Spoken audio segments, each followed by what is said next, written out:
To check the transcript file to understand the story better before writing. Reading the transcript to understand the story. Reading the transcript to understand the story. Now I have the full story. Let me write a completely new one.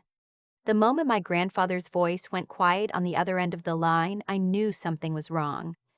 He had paused for too long. Not the kind of pause where an old man collects his thoughts, but the kind where a person realizes they've just been robbed.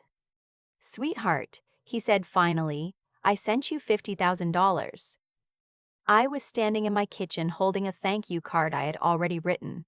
I had thanked him for the $200 that showed up in my account the week before. $200. I had been so grateful I cried a little when I wrote the card. I had bought groceries with it. Real groceries, not the rice and canned beans I'd been rationing since September.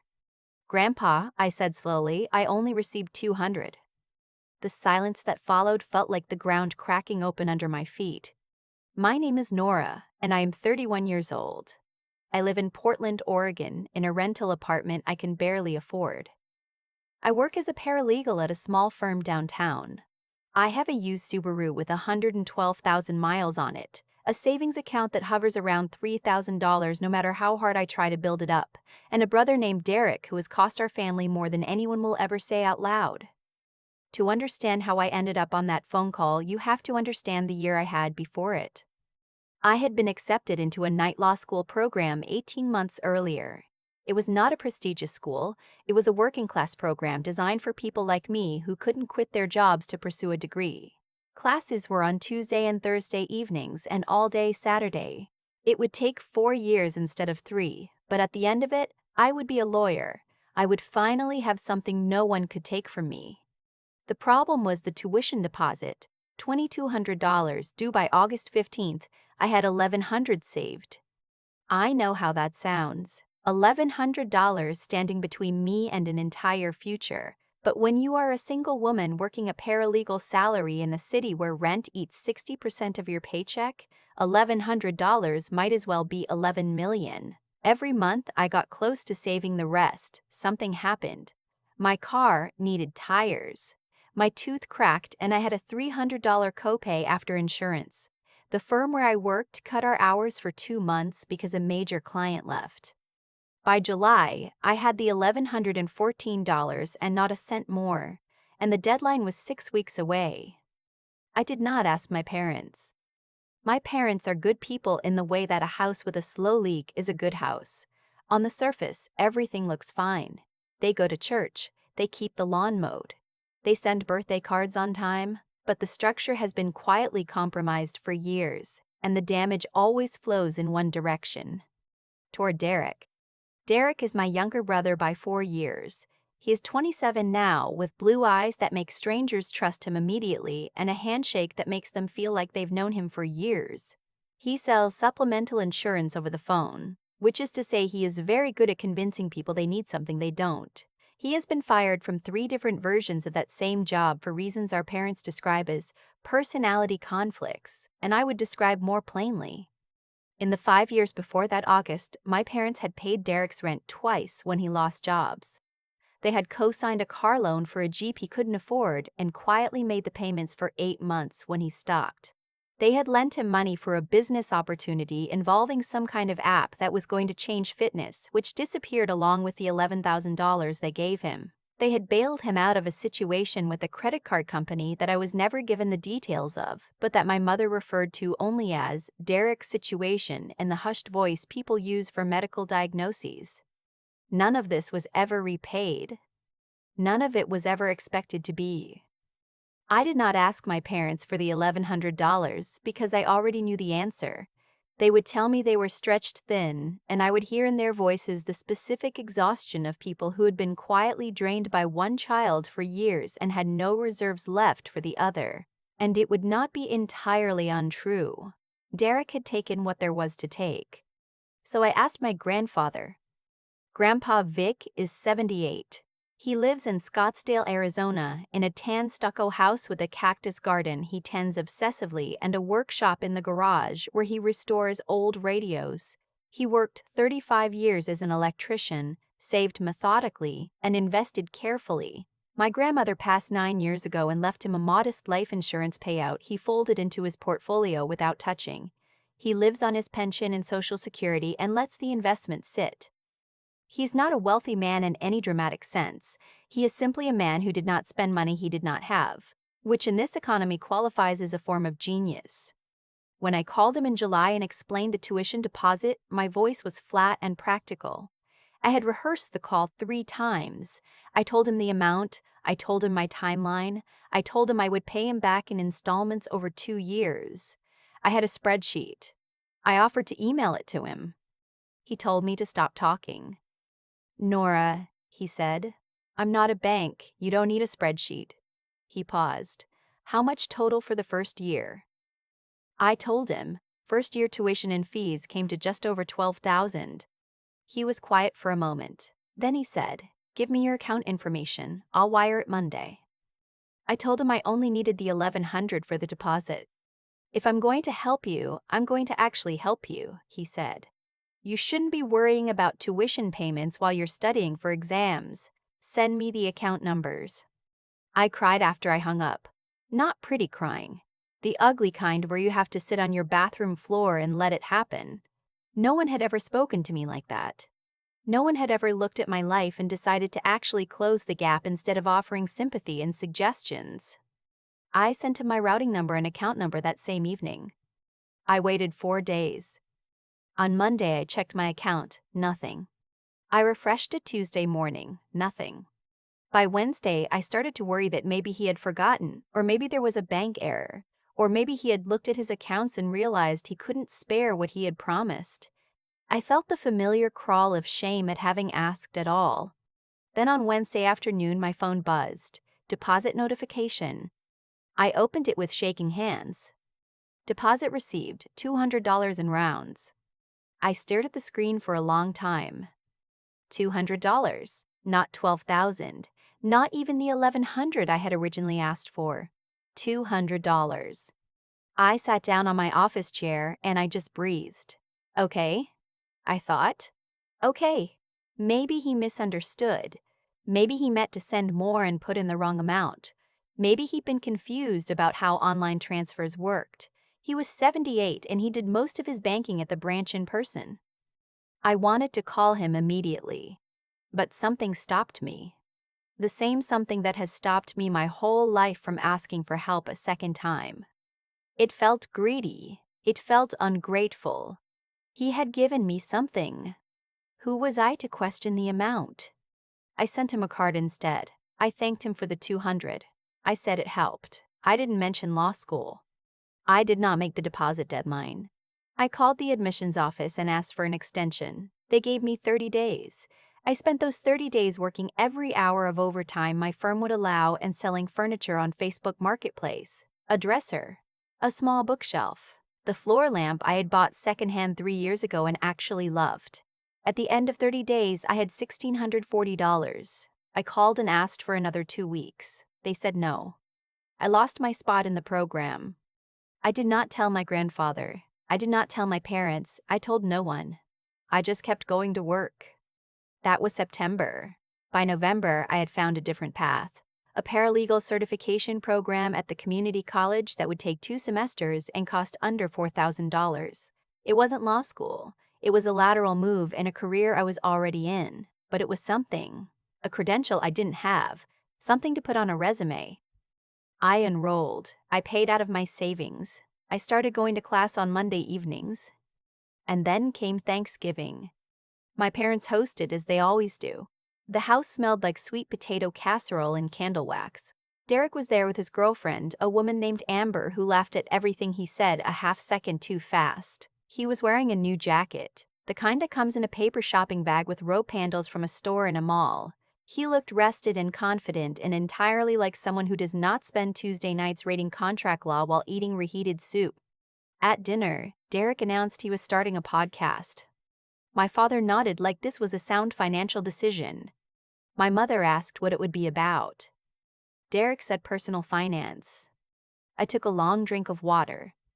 Grandpa Vic was on a video call, propped up on the counter because he hadn't wanted to drive up from Scottsdale. His face was small in the screen but sharp. He watched the conversation the way he always does, without saying much, with those pale gray eyes that miss very little. At some point after dinner, while my mother was cutting pie, I sat near the phone that was propped up for Grandpa and I said, casually, quietly, "Thank you again for the gift, Grandpa. The 200 really helped when things were tight." My mother's hand stopped moving over the pie. Grandpa Vic looked at me through the phone screen. His expression didn't change exactly, but something in it sharpened. 200, he said. Yes, I said. It came through in July. He set down the glass he was holding. I heard it click against his side table in Arizona, 3 states away. Nora, he said very carefully, I wired $50,000 to your account. The pie knife scraped against the dish. My father stopped chewing. Amber's laugh cut off mid-breath. Derek did not move at all. He was sitting at the far end of the table, and he went absolutely still, the way a person goes still when they want to disappear. 50,000, I repeated. In full, Grandpa said. I have the wire confirmation on my desk. I can see it from where I'm sitting. I looked at my phone. I pulled up my banking app. The deposit notification from July was still in my history. $200 in dollars, deposited from Vic Calloway. No other transactions from him. No transfer I had missed. No secondary account I had forgotten. I only received 200, I said. My grandfather's voice went quiet for a moment. Then he said, check your transaction details. Look for any outgoing transfer around the same date. I went to July. The 200 came in on a Wednesday. I scrolled down past my rent, my electric bill, my grocery trips recorded in painful $5 increments. And then I found something that made my stomach lurch. July 17th. 1 day after the deposit. Outgoing transfer. $49,800. Memo line, rebalance. I had never made that transfer. I had never heard the word rebalance used in connection with my own account. I turned the phone around and showed my grandfather through the video call. He read it. He said nothing for 5 full seconds. Then he said, Derek. It wasn't a question. Derek pushed back his chair and stood up. I don't know what he's talking about. Sit down, my grandfather said. His voice through the phone speaker was perfectly calm in the way that very old men get calm when they have run out of patience for nonsense and have decided to simply end it. Derek did not sit down. Son, my father said, and the word came out uncertain, reaching like a hand in the dark. I borrowed it, Derek said. His voice had changed. The easy charm was gone. What was under it was younger and less steady. I was going to put it back. I had a guaranteed return on a real estate deal, short term. It was going to be done by October, and I was going to replace every cent before anyone noticed. The room smelled like sweet potato and candle wax. No one said anything. You intercepted a wire transfer into my account, I said. I heard my own voice, and it sounded like someone else's, someone colder and further away. You set up a forwarding rule.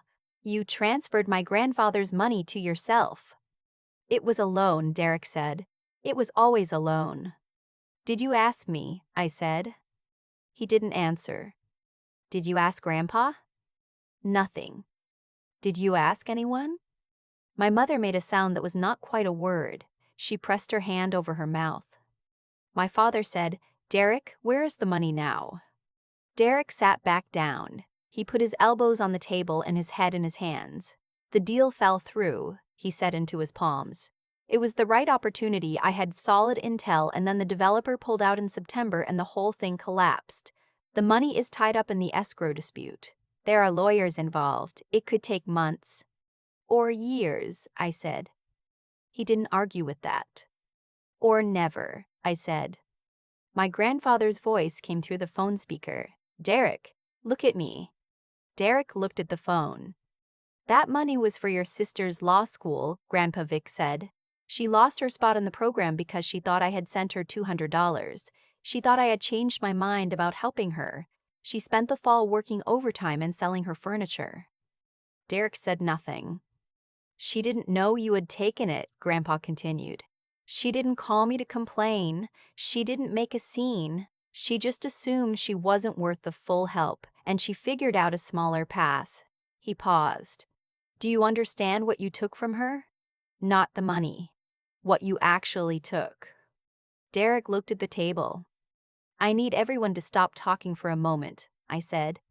The table went quiet.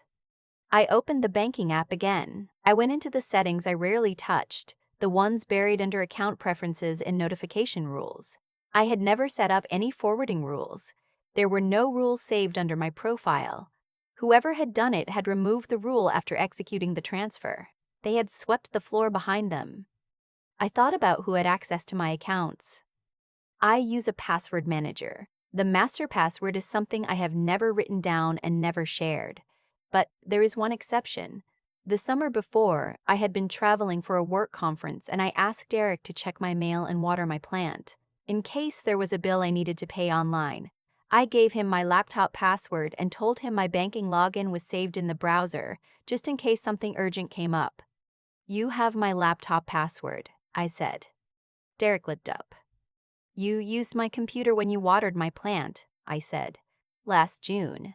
You were at my apartment for 20 minutes. Amber said quietly, Derek, I'm going to call a lift, and no one stopped her. My mother looked at Derek. Her face was doing something complicated. There was love in it, reflexive and unthinking, the kind that kicks in before the brain does. But there was something else underneath it now, something new, a kind of horror that comes from seeing something clearly for the first time and understanding that the clarity is permanent. You cannot unsee what you have seen. How much do you owe? My father asked. His voice had gone flat. Total. Right now. All of it. Derek stared at the table. I don't want to do this tonight.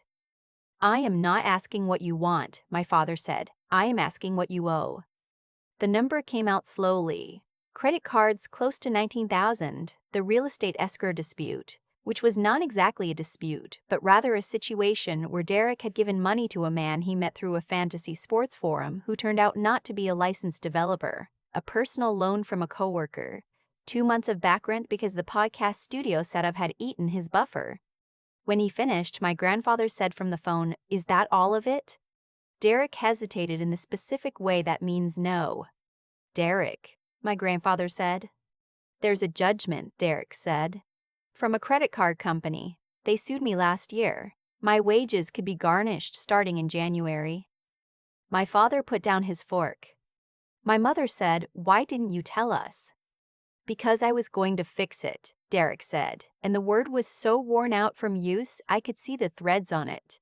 He had been saying that sentence for years. He would keep saying it for years more. At some point it stops being a plan and becomes a personality. I looked at my phone. I thought about the admissions office.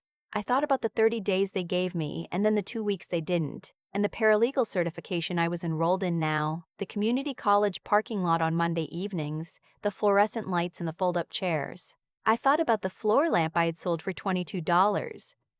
I called the non-emergency police line. My mother grabbed my arm. Nora, please, it's Thanksgiving. I know what day it is, I said. He's your brother. He stole $50,000, I said. From Grandpa and from me. He stole it carefully and he covered his tracks and he has been watching me struggle for 4 months without saying a word. I looked at her. He came to dinner tonight. He announced a podcast. He is wearing a new jacket.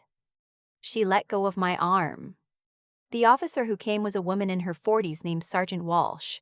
She had the manner of someone who has spent 20 years being unimpressed and has made peace with it. She listened to me explain the transfer, looked at my phone, looked at the wire confirmation my grandfather read aloud over video call and asked Derek to walk her through what happened.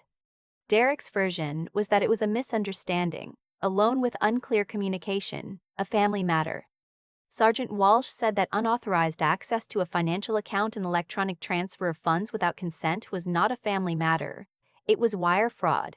It was a felony. She asked Derek to come with her to the station to make a statement. My mother started to cry. My father stood up and said, We'll call the lawyer. My grandfather's voice from the phone said, Don't. Everyone looked at the screen. Don't call anyone, Grandpa said. Let him go. My father said, "Dad, he stole from his sister," my grandfather said. "He sat here all night watching me thank her for a gift I thought she'd received. He watched her say $200 and he said nothing." He paused. "There is no version of that I am going to help clean up. Call no one." Derek left with the sergeant. He looked at me once on the way out. Not a plea, not anger, just a measurement. The way he had probably looked at me my whole life, calculating what I was worth and what he could take. The house was very quiet after that.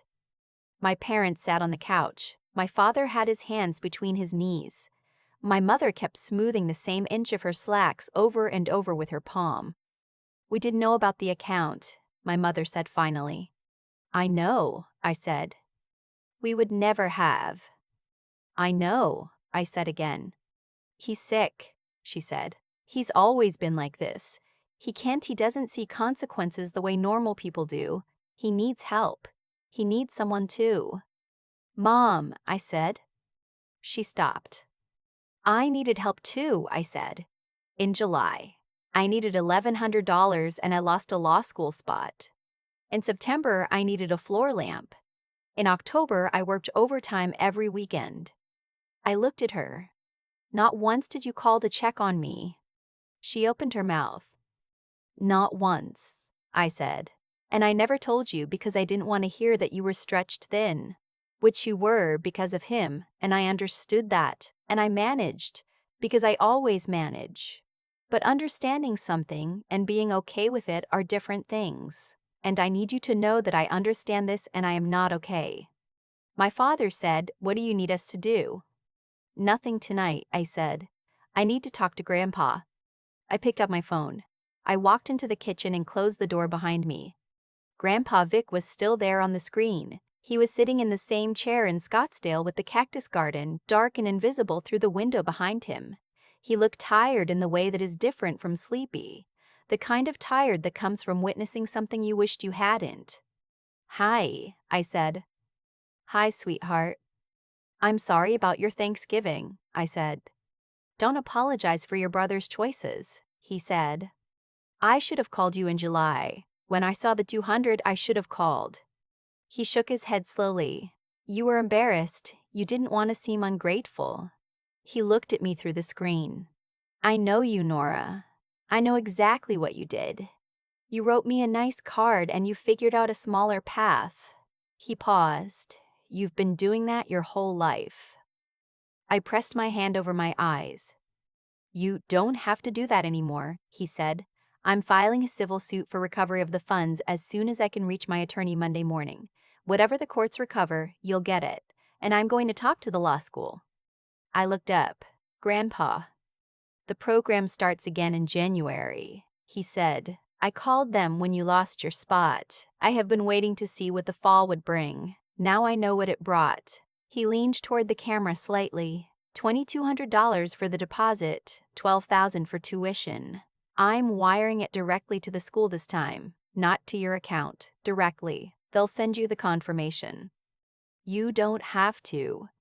"I know I don't have to," he said. "That's the point. I want to. Because you deserve someone in your life who does things because they want to, not because you guilted them or begged them or made yourself small enough to seem worth helping." He settled back in his chair. "You are not too much to help, Nora. You never were. You were just surrounded by people who needed you to believe that." I cried on my grandfather's kitchen floor while Thanksgiving dishes sat unwashed in the sink and the candles in the dining room burned down to the quick. The criminal case moved over the following 3 months, the way bureaucratic things move, slowly and without drama. Derek was charged with wire fraud and unauthorized computer access. His public defender negotiated. The prosecution offered a plea. He took it. 18 months, with the possibility of early release, plus restitution of the full $50,000. The judge ordered him to attend financial counseling and banned him from acting as a signatory on anyone else's accounts for 5 years. 18 months. I would finish my first year of law school before he finished his sentence. The civil recovery case was harder. The real estate escrow money was genuinely frozen in a dispute with a man in another state who turned out to have done similar things to other people. My grandfather's attorney joined a group litigation. They expected partial recovery at best. My grandfather did not seem bothered by that. "I'm not doing it for the money," he told me on the phone. "I'm doing it so there's a record, so the next person this man approaches can search his name and find something." My parents struggled. Without Derek's situation to manage, they seemed to not know what to do with themselves. My mother called me in December and asked if we could have lunch. I said yes. We sat in a diner near my apartment and she told me she had started seeing a therapist. She said the therapist had a word for what she had been doing with Derek, a pattern with a clinical name that she said carefully, the way people say new words they have not yet made their own. I said I was glad she was going. She said, "I think I didn't see you. I think I convinced myself you were fine because you seemed fine, and it was easier to believe that." I said, "I know." She said, "I'm sorry." I looked at her across the diner table. She looked older than the last time I had really looked at her. The kind of older that happens not from years, but from finally seeing clearly. "I know you are," I said. "I'm not ready to be close yet, but I'm not gone." She nodded. She didn't push. That was enough for now. My grandfather attended my law school orientation via video call. I propped my phone on the desk in the auditorium, and he watched the dean give the welcome remarks and the second-year students describe what the program had been like. Afterward, he asked me questions about the curriculum. He took notes. He had bought a new notebook specifically for this purpose. It was blue, and it had my name written on the inside cover in his careful electrician's handwriting. In March, I passed my first round of midterms. I called him right after. He said, "Tell me everything." I did. In the years since, I have thought often about the word my mother's therapist used, the pattern. I have thought about how a pattern is not a choice, exactly. It is a groove worn into the world by water flowing the same way for long enough. The water doesn't choose the groove. It just follows the path of least resistance. Derek was the path of least resistance, easy to love dramatically, easy to need, easy to rescue. His helplessness was something my parents could touch and hold and fix in the short term. My competence was something they could set down and trust to carry itself. I was not easier.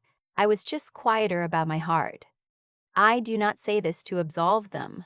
I say it because I spent a long time believing the problem was me, that I was too reserved, too proud, too stubborn to ask for help in the right way. I spent a long time shrinking my requests before I made them, pre-rejecting my own needs so other people wouldn't have to.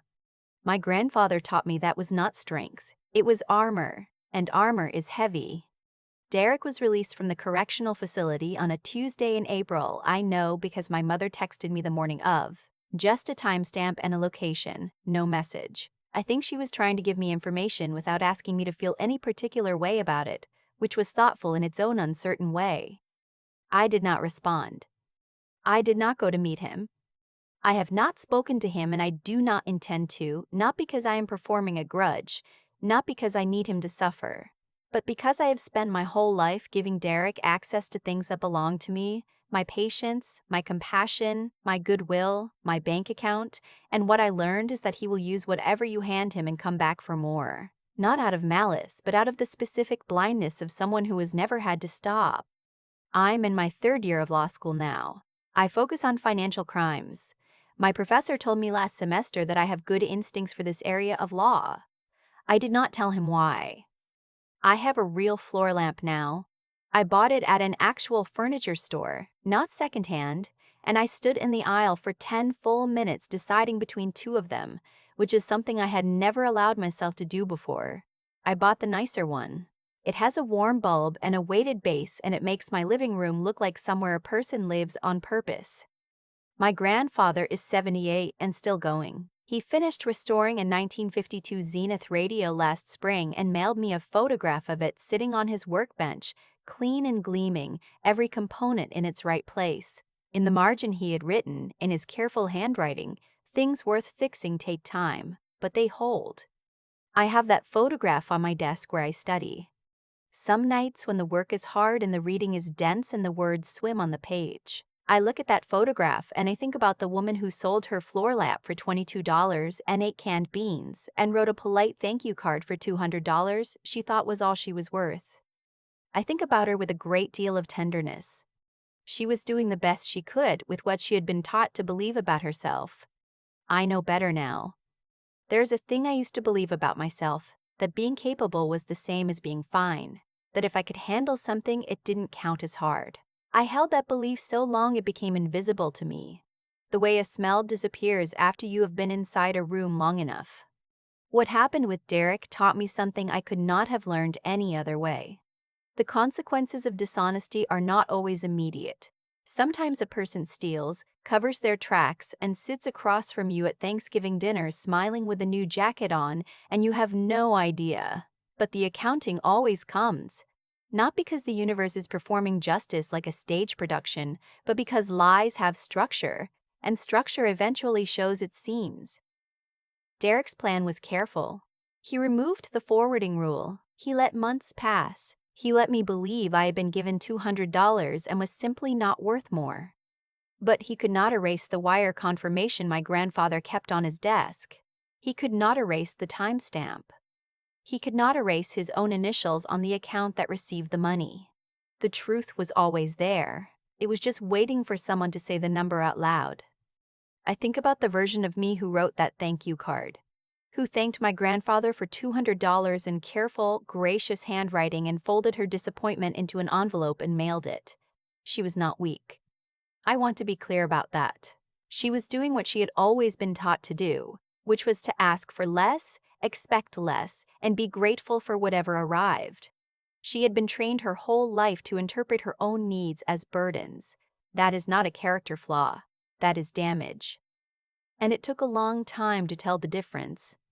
What my grandfather gave me was not only money.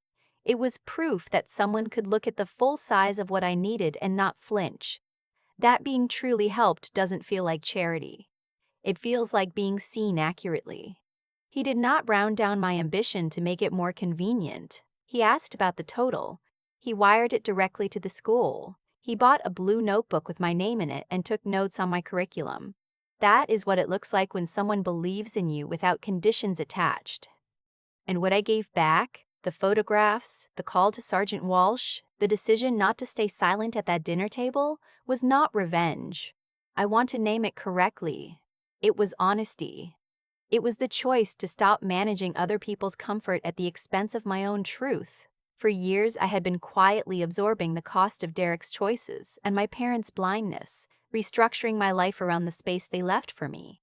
That stops when you decide your experience of reality is worth saying out loud. I'm in my 3rd year of law school now. I study financial crimes. I chose that deliberately. I want to understand exactly how people like my brother think, how they identify openings, how they calculate risk, how they determine who is safe to take from. Because the best protection against that kind of thinking is knowing how it works. I sold a floor lamp once for $22 because I needed groceries. I stood in a furniture store aisle last spring and took 10 full minutes choosing between 2 lamps because I could.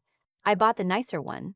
I bring that moment with me into every exam room, every late-night reading session, every time the work gets hard enough that I think about stopping. Nora, I think, don't you dare sell the lamp. And I keep going.